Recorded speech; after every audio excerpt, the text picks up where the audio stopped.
Stepper motor.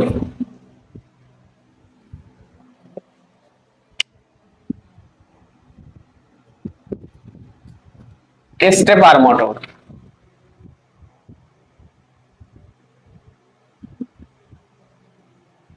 তাহলে stepper motor কি এবং এটার কার্যপ্রণালী বর্ণনা করো, অথবা এটা কি কি দ্বারা ডেফিনেট করা হয়। হুম তাহলে স্টেপার মোটরটা কি? স্টেপার মোটর বোঝাই যাচ্ছে স্টেপার মানে স্টেপ স্টেপ বাই স্টেপ চলে যে মোটর সেটাই স্টেপার মোটর। তাহলে স্টেপার মোটর কি? স্টেপার মোটর একটি ডিসি মোটর যা কি করে? স্টেপার মোটর একটি এক ধরনের ডিসি মোটর যা সর্বদা সমান সমান কোণে বা কোণ সৃষ্টি করার মাধ্যমে কোণ সৃষ্টি করে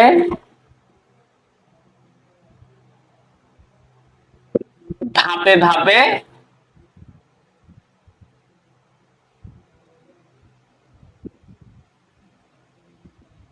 ঘুরে। তাহলে ধাপে ধাপে মানে তো এই যে step by step, step by step মানে তো ধাপে ধাপে। তাহলে স্টেপার মোটর হচ্ছে একটা ডিসি মোটর যা সর্বদা সমান সমান কোণ সৃষ্টি করে ধাপে ধাপে ঘূর্ণন সৃষ্টি করে অথবা ঘুরে। হ্যাঁ এটা কি করে? ইনপুট প্রতি পালসের জন্য প্রতি পালস এর জন্য নির্দিষ্ট একটি কোণে ঘূর্ণন ঘুরে। তাহলে যদি স্টেপ অ্যাঙ্গেল স্টেপে স্টেপে ঘুরবে না, স্টেপ স্টেপ স্টেপ স্টেপ একটা করে স্টেপ নেবে আর ঘুরবে। তাহলে স্টেপ অ্যাঙ্গেল একটা স্টেপ অ্যাঙ্গেল যদি কয় ডিগ্রি হয়? Suppose 6 degree. 6 ডিগ্রি হলে একবার ঘূর্ণনে কয় ডিগ্রি করতে হয়? একবার যদি ঘুরতে চাই 360 ডিগ্রি না? একবার ঘূর্ণনে 360 ডিগ্রি এর জন্য 60টি ইনপুট পালস প্রয়োজন হয়।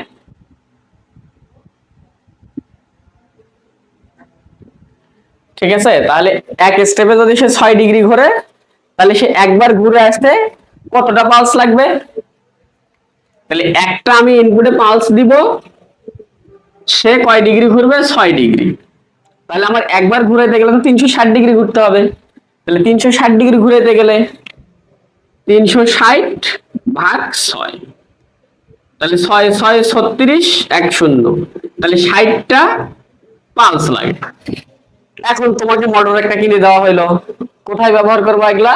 ওই যে বিভিন্ন রোবটের আর্ম আছে না, এই যে হাত তুলে এই জায়গায় আটকে থাকে, এই করে এই জায়গায় ক্যাটার ম্যাটার করে ঘুরে না, এগুলাতে স্টেপার মোটর ব্যবহার করা হয়, বুঝছো? হ্যাঁ ভাই 5 মিনিটের মধ্যে শেষ করবো, নামাজ পড়তে যাবো। তাহলে 6 নম্বর অধ্যায় শেষ। ওকে, তাহলে একটা স্টেপার মোটরের যদি একটা স্টেপ অ্যাঙ্গেল 6 ডিগ্রি হয় তাহলে সে একবার ঘূর্ণনে কয়টা পালস লাগবে? 60টা পালস লাগবে। এখন তোমাকে বললো যে একটা স্টেপার মোটরের স্টেপ অ্যাঙ্গেল 1.8 ডিগ্রি। কয় ডিগ্রি ভাই? একটা স্টেপার মোটর এক পালসে কয় ডিগ্রি ঘুরে? 1.8 ডিগ্রি ঘুরে। তাহলে আমার বলো দেখি যে একবার ঘূর্ণনে সে কতগুলো পালস নিবে? একবার ঘূর্ণনে কতগুলো পালস নিবে? ওই যে 360 ডিগ্রি ভাগ 1.8 ডিগ্রি মানে 300টা। ঠিক আছে,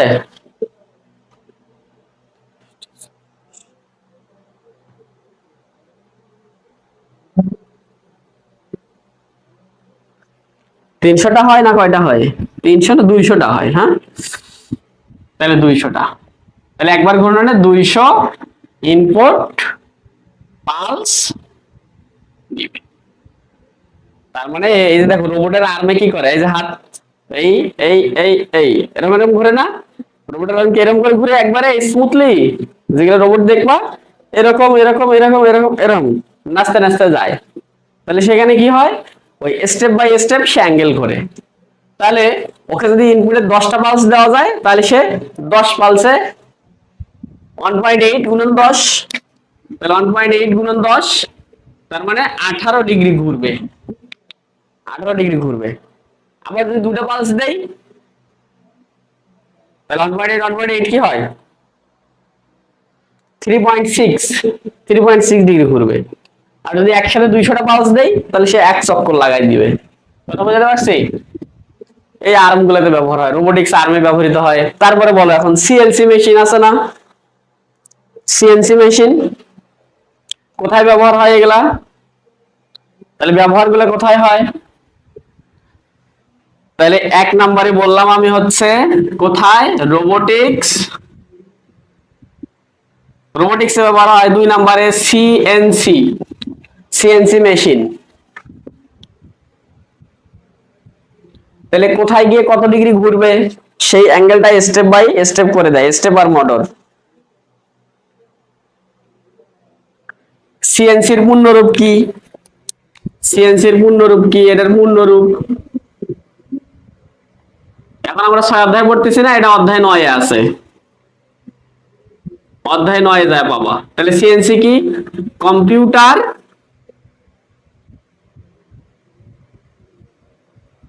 নিউমেরিক্যাল না নাম্বারিক্যাল কি যেন আছে, computer numerical, computer numerical control, computer numerical control machine. তাহলে কম্পিউটারের মাধ্যমে কিছু গাণিতিক দেওয়া হবে, নিউমেরিক্যাল ভ্যালু দেওয়া হবে, সেটা দিয়ে সে কন্ট্রোল হয় যে মেশিন, সেটা হলো সিএনসি মেশিন। এইখানে এই স্টেপার মোটর ব্যবহার করা হয়। তারপরে আর কোথায় ব্যবহার করা হয়, 3D প্রিন্টার, এমনিতেই প্রিন্টার, মানে দেখবা প্রিন্টারের দোকানে যখন একটা কাগজ প্রিন্ট দেয় খাস করে একটু ঢুকে যায়, তারপরে আস্তে আস্তে খাস খাস খাস খাস খাস খাস করে আস্তে আস্তে ঢুকে, তাহলে ওইখানে দেখা গেল যে 1.8 ডিগ্রি না দিয়ে 1 ডিগ্রি, 1 ডিগ্রির একটা ইয়া দিছে স্টেপার মোটর দিছে, তাহলে এই যে একটা করে পালস নিচ্ছে আর 1.8 ডিগ্রি করে আগাচ্ছে, ঠিক আছে। তারপরে আর কোথায় ব্যবহার করা হয়, আরো বিভিন্ন জায়গায় ব্যবহার করা হয়, ঠিক আছে। তাহলে একটা স্টেপার মোটর কি বোঝা গেল, তাহলে স্টেপার মোটর একটা ডিসি মোটর যা সর্বদা সমান সমান কোণ সৃষ্টি করে ধাপে ধাপে কি করে ঘূর্ণন সৃষ্টি করে। তাহলে স্টেপার মোটর গুলো কয় প্রকার, স্টেপার মোটর গুলা তাহলে এগুলো হচ্ছে ব্যবহার, ঠিক আছে। স্টেপার মোটরের প্রকারভেদ আছে, ব্যবহার, তাহলে স্টেপার মোটরের প্রকারভেদ, প্রকারভেদ 1 নম্বরে variable reluctance, variable reluctance stepper motor, variable reluctance stepper motor কি, এটার একটা কি থাকবে,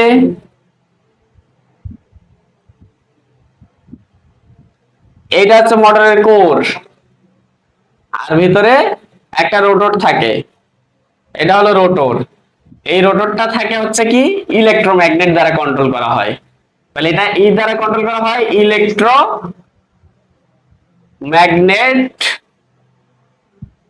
দ্বারা নিয়ন্ত্রণ করা হয়। মানে ওই যে বাহির থেকে ভোল্টেজ সাপ্লাই দেওয়া হবে, তাহলে ওখানে চৌম্বক ক্ষেত্র তৈরি হবে আর ঘুরবে। 2 নম্বরে permanent magnet, permanent magnet stepper motor, এসতে স্টেপার এমতে মোটর, হ্যাঁ। 3 নম্বরে হাইব্রিড স্টেপার মোটর, এই তিন ধরনের স্টেপার মোটর ব্যবহার হয়। তাহলে পার্মানেন্ট কি এইখানে, তাহলে এখানে ইলেকট্রোম্যাগনেট ব্যবহার করা হয়েছে, আর এখানে কি পার্মানেন্ট ম্যাগনেট ব্যবহার করা হয়, ম্যাগনেট ইউজ হয়। আর এটা electromagnet plus permanent magnet, both use হয়। তাহলে বুঝাইতে পারছি ভাই? তাহলে তোমাকে যদি বলে যে একটা স্টেপার মোটর কত প্রকারের হয়, তিন প্রকারের। একটা হচ্ছে ভেরিয়েবল রিল্যাকটেন্স, মানে ওই যে আমরা সাপ্লাই যেভাবে দেবো সেভাবে চুম্বক পরিবর্তন হবে, ভেরিয়েবল রিল্যাকটেন্স একটা। তারপরে কি পার্মানেন্ট ম্যাগনেট, এর মধ্যে একটা স্থায়ী চুম্বক ব্যবহার করা হবে, পার্মানেন্ট ম্যাগনেট। তারপরে কি হাইব্রিড, হাইব্রিডের মধ্যে কি ভেরিয়েবল রিল্যাকটেন্সের ইলেকট্রোম্যাগনেটও থাকবে, স্থায়ী চুম্বকও থাকবে, তখন সেটাকে বলা হয় হচ্ছে হাইব্রিড। হাইব্রিড মানেই তো সবগুলো জাতের মিক্সড। ওকে, এখন একটা স্টেপার মোটরের কি কাজ আছে, তাহলে একটা স্টেপার মোটরের কাজ কি বুঝাইতে পারছি। একটা স্টেপার মোটর যেখানে আমাদের ধাপে ধাপে ঘূর্ণন দরকার হয়, সেইখানে আমাদের স্টেপার মোটর দরকার। তাহলে স্টেপার মোটরের স্পেসিফাইড বিষয়গুলা, স্টেপার মোটরের স্পেসিফিকেশন, স্পেসিফিকেশন অথবা বিশেষায়িত বিষয়।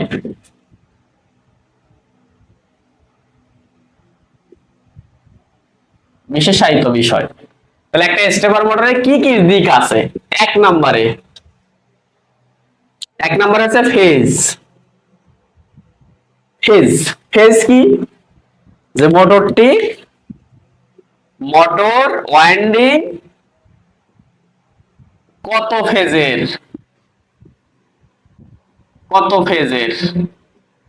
আমরা বলি না যে টু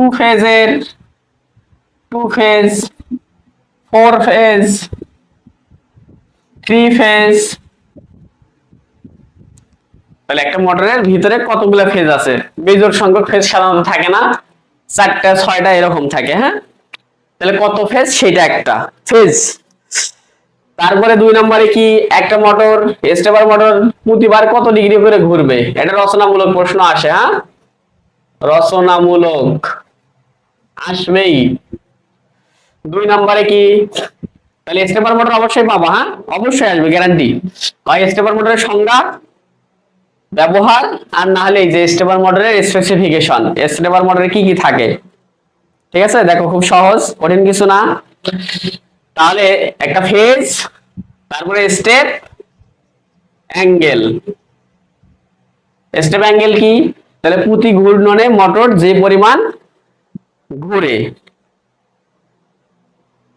তাহলে প্রতি পালসে মোটর যে নির্দিষ্ট কোণ ঘুরে, যেমন সেটা হতে পারে 1.8 ডিগ্রি, 6 ডিগ্রি, 10 ডিগ্রি, 18 ডিগ্রি, এরকম অনেক কিছু আছে। হ্যাঁ, এরকম angle by angle stepper motor আছে, যে একটা করে পালস দিলে সে 1.8 ডিগ্রি ঘুরবে, 6 ডিগ্রি ঘুরবে, 10 ডিগ্রি ঘুরবে, 18 ডিগ্রি ঘুরবে, এরকম ঘুরে। 3 নাম্বার, তাহলে ফেজ গেল, স্টেপ অ্যাঙ্গেল গেল, তারপরে আর কি লেখা যেতে পারে, তারপরে আর লেখা যেতে পারে হোল্ডিং টর্ক। হোল্ডিং টর্ক, আচ্ছা টর্কটা কি বলো তো দেখি, তোমরা মেকানিক্যালের ছাত্র অবশ্যই পারা উচিত। টর্ক হচ্ছে ঘূর্ণনের প্রবণতা, একটা জিনিসকে আমি এরকম মোচড়াচ্ছি, তাহলে এখানে যে বলের কারণে এটা ঘুরতে শুরু করে সেটাই টর্ক না। তাহলে হোল্ডিং টর্ক কি, ও একটা স্টেপার মোটর আমি এইখানে আঁকাই, সাপোজ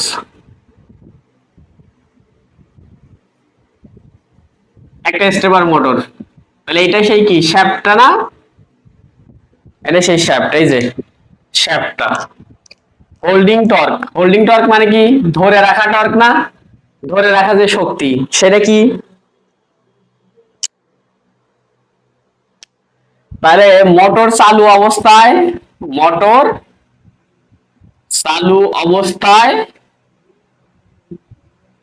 সর্বোচ্চ যে টর্ক পর্যন্ত মোটর কি রাখতে পারে, স্টেপ মিস না করে ধরে রাখতে পারে, ধরে রাখতে বা নিজেকে স্থির রাখতে পারে। তাহলে এই মোটরটা ঘুরতেছে, ঘুরে অবস্থায় ওর মধ্যে কি আলাদা ফোর্স আসবে না? ফোর্স আসবে, ফোর্স আসবে। হ্যাঁ, সাপোজ এটা, এই যে ঘড়িটা আসতেছে, যখন এরকম জায়গায় যাবে, যখন এটা এরকম জায়গায় যায় তখন এটা ঠাস করে ঘুরে পড়ে যেতে চায়, কিন্তু যে পরিমাণ বল পর্যন্ত সে কি করতে পারবে, ধরে রাখতে পারবে, ঘুরে না পড়ে যে থাকতে পারবে, সেটাকে বলা হচ্ছে হোল্ডিং টর্ক। তাহলে মোটরটা চালু থাকবে, মোটরটা চালু থাকবে, চালু আছে, কিন্তু সে ঘুরতে চাচ্ছে না। সাপোজ যে হিল টেক্স এরিয়া বা একটু উঁচা নিচাতে গাড়ির চাকা দেখলে পড়ে যেতে চায় না, ঘুরে পড়ে যেতে চায়। এই যে এখানে আছে, সে ঘুরে পড়ে যেতে চায়, সে ঘুরে পড়ে যেতে চায়, ওই পাশে পড়ে যেতে চাচ্ছে না, রাখলে ওই পাশে পড়ে যেতে চাচ্ছে, কিন্তু যতক্ষণ পর্যন্ত সে কি নিজেকে ধরে রাখতে চাইবে, ধরে রাখতে পারবে পড়ে না গিয়ে, সেটাকে বলা হচ্ছে হোল্ডিং টর্ক। ঠিক আছে, তারপরে কি 4 নম্বরে pull in torque. Pull in torque, pull in torque. আচ্ছা, এটার একটা ক্যারেক্টারিস্টিক্স কার্ভ আছে।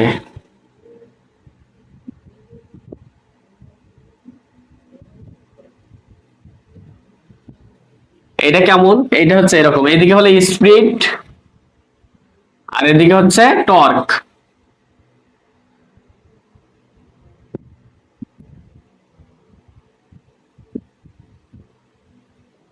টর্ক, ঠিক আছে। তাহলে এইটা হচ্ছে pull in torque, pull in torque. তারপর এরকম একটা জায়গায়, সেটা হচ্ছে কি পুল আউট টর্ক। ঠিক আছে, তারপরে কি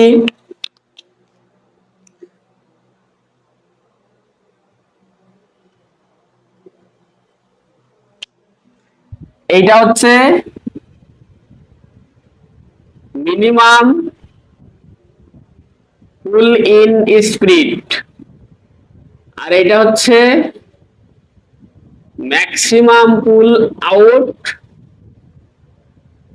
স্পিড। এইটাকে, এইটা হচ্ছে pull in speed, pull in speed, pull in speed. তাহলে এটা কি? এটা হচ্ছে পুল আউট স্পিড, আর এই মাঝখানের যে অংশ এটা হচ্ছে স্লিউ, স্লিউ রেট না কি যেন একটা আছে, স্লিউ রেঞ্জ। ঠিক আছে, এটা হচ্ছে স্লিউ রেঞ্জ। তাহলে হোল্ডিং টর্ক পাইছি, পুল ইন টর্ক পাইছি, এরপরে কি দরকার ভাই?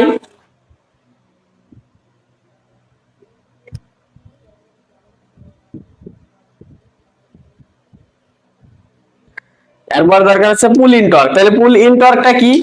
পুল ইন টর্কটা হচ্ছে, পুল ইন টর্ক হচ্ছে মোটর স্থির হতে, মোটর স্থির অবস্থা হতে, স্থির অবস্থা হতে নির্দিষ্ট লোড নিয়ে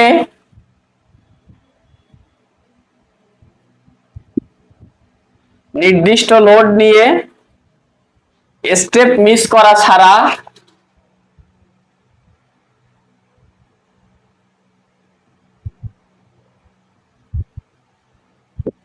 যে টর্কে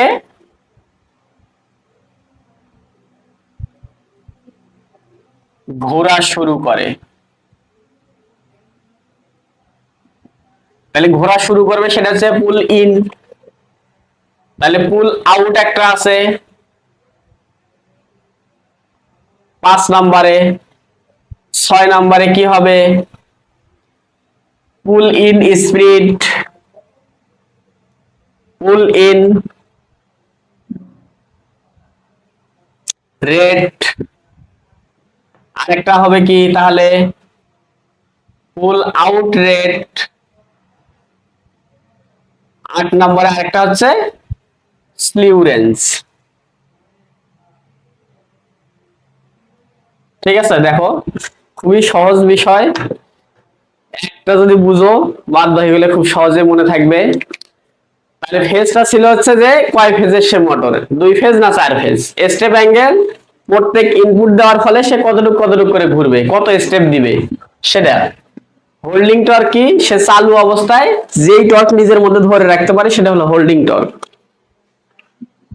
পুল ইন টর্ক, তাহলে একটা মোটর স্থির অবস্থা আছে, স্থির অবস্থা আছে কিন্তু ঘুরতে হবে, ঘুরতে গেলে যেই টর্কটা লাগে, যেই টর্কে সে ঘোরা শুরু করবে কিন্তু সে কি করবে না, কোনো স্টেপ মিস করবে না। সাপোজ এটা গাড়ির চাকা এদিক দিয়ে ঘুরতে যাবে, ঘুরতে গিয়ে এখানে যায় কি হইলো, এখানে ঘুরতে যাচ্ছে, এখানে পিছলে পড়ছে, পিছলে পড়ছে, পিছলে পড়ছে, তাহলে একটা স্টেপ মিস হবে না, কিন্তু এই মিসটা হবে না। তাহলে একটা মোটর স্থির অবস্থা হতে নির্দিষ্ট লোড নিয়ে স্টেপ মিস করা ছাড়া যে টর্কে ঘোরা শুরু করবে, স্টেপ মিস করা যাবে না কিন্তু সে কি করবে, ঘোরা শুরু করবে, সেটাকে বলা হচ্ছে পুল ইন টর্ক। তাহলে পুল আউট টর্ক কি হবে, পুল আউট টর্ক কি হবে, তাহলে পুল আউট টর্ক অবশ্যই মোটর চালু অবস্থায়, তাহলে মোটর চালু অবস্থায় নির্দিষ্ট লোড নিয়ে স্টেপ মিস করা ছাড়া সর্বোচ্চ যে টর্ক নিতে পারে, স্টেপ মিস করা ছাড়া লোড নিয়ে স্টেপ মিস করা ছাড়া সর্বোচ্চ যে টর্ক নিতে পারে। তাহলে এটা অনেকটা হোল্ডিং টর্কের মতো, এটা পুল আউট টর্ক। তাহলে পুল ইন রেট, পুল ইন রেটটা কি, পুল ইন রেট, তাহলে motor starting A, motor starting A pool in rate বা পুলিং স্পিড, মোটর স্টার্ট যখন হয়েছে স্টার্টিং এ সর্বোচ্চ যে স্পিডে ঘোরা শুরু করে কিন্তু স্টেপ মিস করে না। স্টেপ মিস কেন বারবার বলা হচ্ছে, আমি ইনপুট দিলাম, ও কি করার কথা ছিল 1.8 ডিগ্রি ঘোরার কথা ছিল কিন্তু ও সেটা ঘুরতে পারলো না, সেটাকে স্টেপ মিস হয়ে যাবে না একটা, তাহলে সেটা মিস করা যাবে না। তাহলে মোটর স্টার্ট অবস্থায় সর্বোচ্চ যে স্পিডে ঘোরা শুরু করবে কিন্তু কি হওয়া যাবে না, স্টেপ মিস করা যাবে না, সেটা হচ্ছে কি পুল ইন রেট। তাহলে পুল আউট রেট কি, পুল আউট রেট কি, চলন্ত অবস্থায়, চলন্ত অবস্থায় সর্বোচ্চ স্পিড যাতে স্টেপ মিস না হয়। আর স্লিউরেন্স কি, স্লিউরেন্স কি দেখো, এই যে মাঝখানের যে অঞ্চলটা এটাকে বলা হয় স্লিউরেন্স, মাঝখানের যে অঞ্চলটা এটাকে স্লিউরেন্স বলা হয়। তাহলে মাঝখানের কোন অঞ্চল, পুল ইন ও পুল ইন ও পুল আউট এর মাঝের যে স্পিড তাকে কি বলা হবে, স্লিউরেন্স বলা হয়। তাহলে একটা স্টেপার মোটরকে নির্দেশ করতে হলে কয়টা জিনিস লাগে, 8টা জিনিস লাগে, মনে রাখো একবার ভাবো ভালো করে। 1 নম্বরে হচ্ছে ফেজ, 2 নম্বরে হচ্ছে কি স্টেপ অ্যাঙ্গেল, তাহলে ফেজ হচ্ছে সে কয় ফেজের সেইটা, স্টেপ অ্যাঙ্গেল মানে সে প্রত্যেক সাপ্লাই কয় ডিগ্রি করে ঘুরবে, একবারে এত দূর ঘুরবে নাকি আস্তে আস্তে ঘুরবে সেইটা স্টেপ অ্যাঙ্গেল। 3 নম্বরে কি হোল্ডিং টর্ক, সে কত পরিমাণ টর্ক ধরে রাখতে পারে চালু অবস্থায়। 4 নাম্বার কি পুল ইন টর্ক, তাহলে সে একটা মোটর স্থির অবস্থা ছিল, ঘোরার সময় স্টেপ মিস করা ছাড়া যে টর্ক নিয়ে ঘোরা শুরু করে পুল ইন টর্ক। তারপরে কি পুল আউট টর্ক, তাহলে রানিং অবস্থায় সে সর্বোচ্চ যত টর্ক নিতে পারে সেটা পুল আউট টর্ক। 6 নম্বর কি পুল ইন রেট, এই যে পুল ইন রেট 6 নম্বর পুল ইন রেট, স্টার্ট অবস্থায় সে সর্বোচ্চ যত গতি নিয়ে ঘুরে। পুল আউট রেঞ্জ, চলন্ত অবস্থায় তার যত স্পিড বেশি থাকে। স্লিউ রেট, পুল ইন আর পুল আউটের মধ্যে যে পার্থক্য সেটা হচ্ছে স্লিউ রেঞ্জ। স্টেপার মোটর শেষ, 5 নম্বর অধ্যায়, 6 নম্বর অধ্যায় শেষ। এই মোটর স্টেপার মোটর অবশ্যই আসবে যে কোনো প্রশ্নে, হ্যাঁ।